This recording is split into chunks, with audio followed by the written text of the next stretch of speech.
Hello friends. SSC stenographer परीक्षा 2023 के लिए हम एक नई क्लास शुरू करने जा रहे हैं जिसमें रोज़ाना आपको 100 शब्द प्रति मिनट की गति से एक मीटर और एक 80 शब्द प्रति मिनट की गति से एक मीटर रोज़ाना आपको दिया जाएगा। चलिए मैटर को शुरू करते हैं।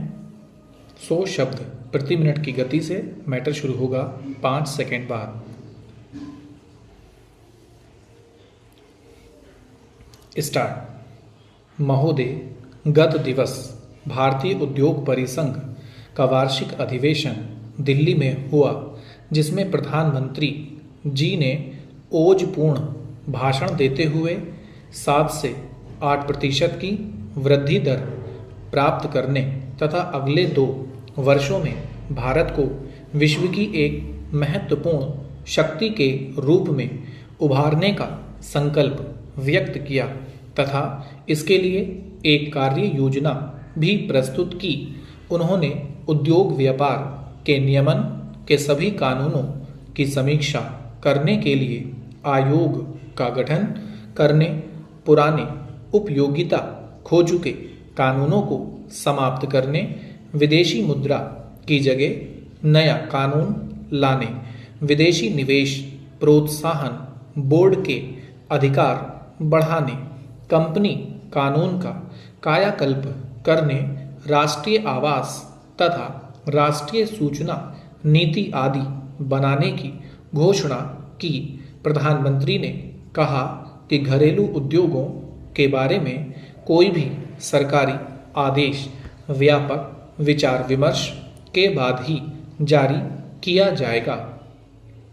देश में आधारभूत ढांचे के विकास को देखते हुए 100 करोड़ रुपए से अधिक लागत की बिजली, सड़क, पुल, बांध आदि परियोजनाओं पर प्रधानमंत्री कार्यालय सीधे निगरानी रखेगा। सरकार इस बात को सुनिश्चित करेगी कि किसी भी स्वदेशी या विदेशी पूंजी निवेश के प्रस्ताव का निश्चित अवधि के अंदर उत्तर दिया जाए। प्रधानमंत्री कार्यालय ऐसी सभी परियोजनाओं की मासिक प्रगति रिपोर्ट पर नज़र रखेगा और यह प्रयास किया जाएगा कि वे अपनी निर्धारित अवधि के भीतर पूरी हों। सरकार ढांचागत विकास में निवेश को और अधिक बढ़ाएगी। निजी क्षेत्र के निवेश को पहले से कहीं अधिक महत्व मिलेगा। सरकार विभिन्न आर्थिक संसाधनों को निवेश में लगाने के लिए शीघ्र ही विभिन्न योजनाएं शुरू करेगी। जहां श्री वाजपेयी ने उद्योग व्यापार को बढ़ाने के लिए अधिवेशन में यह घोषणाएं की, वहीं उन्होंने कहा कि अभी तक हमारी सरकारें उद्योग व्यापार को समझने में विफल रही हैं। वहीं उद्योग व्यापार भी सरकार को समझने में विफल रहा है। उद्योग व्यापार क्षेत्र को सरकार से शिकायत है कि सरकारी निर्णयों में बहुत विलंब होता है तथा कानूनी प्रक्रिया इतनी जटिल होती है कि उन्हें अपना कामकाज संभालने की बजाय इसी से निपटने में अधिकांश समय व संसाधन खर्च करने पड़ते हैं। सरकार उद्योग व्यापार क्षेत्र से लेती ज़्यादा है लेकिन देती बहुत कम है। अर्थव्यवस्था के उन क्षेत्रों में भी सरकारी हस्तक्षेप होता है जहां उसकी कोई आवश्यकता नहीं है।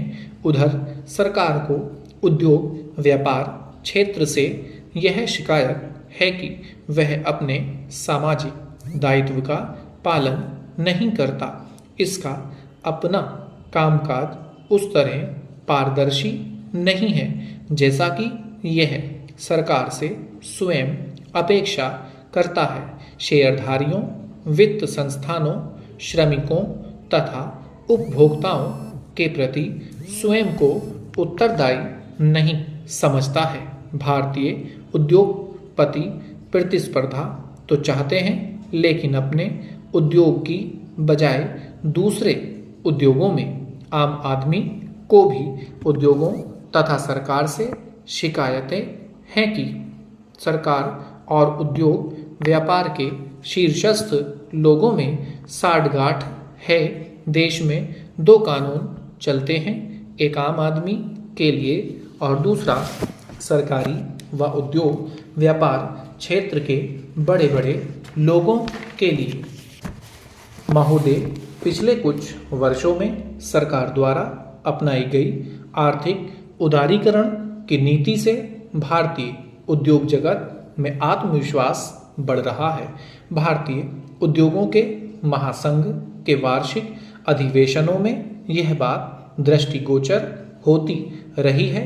यह सही है कि पिछले वर्षों में देश में राजनीतिक अस्थिरता के कारण 3 वर्षों में उनके अधिवेशन को 3 प्रधानमंत्रियों ने संबोधित किया। इस संस्थान ने पूर्व वित्त मंत्रियों डॉक्टर मनमोहन सिंह व पी चिदम्बरम को भी अपने अधिवेशनों में आमंत्रित कर उनसे अर्थव्यवस्था से संबंधित सरकारी नीतियों पर विचार विमर्श किया।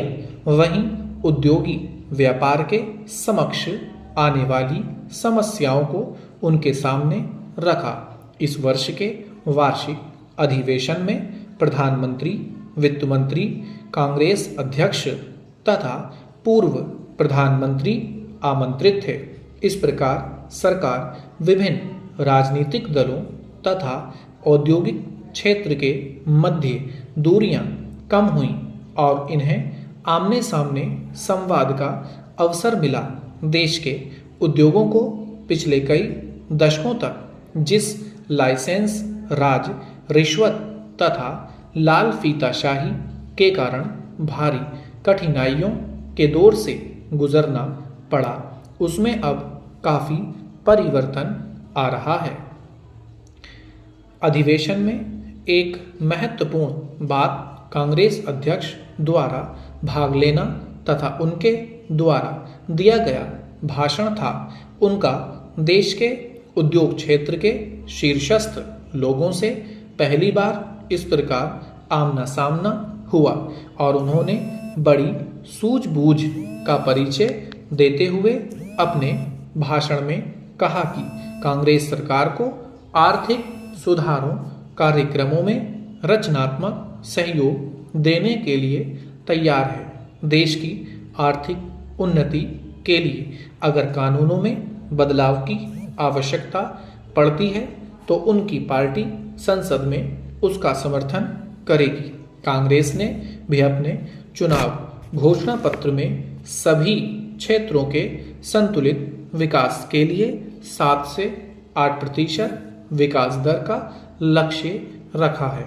श्री गुजराल ने भी इस अवसर पर कहा कि देश में गठबंधन सरकारों का दौर चल रहा है और भारत में ये सरकारें स्थायित्व लाएंगी। इस स्थिति से चिंतित होने की आवश्यकता नहीं है क्योंकि विश्व के अनेक देशों में मिलीजुली सरकारों का प्रयोग सफल रहा है।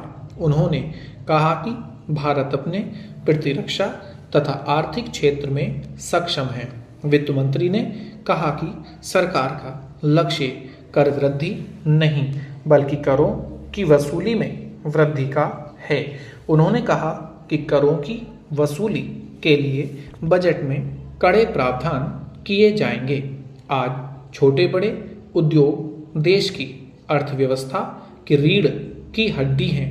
यह जितने बढ़ेंगे उतना ही देश का आर्थिक विकास होगा।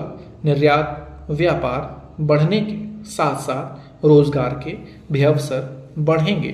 जहां सरकार को इस क्षेत्र के विकास में अपना सहयोग प्रदान करना चाहिए, वहीं उद्योगों को भी चाहिए कि वे अपना विस्तार करें, अपने उत्पादनों व सेवाओं की गुणवत्ता बढ़ाएं तथा समाज के प्रति अपनी जिम्मेदारी का गंभीरता से पालन करें।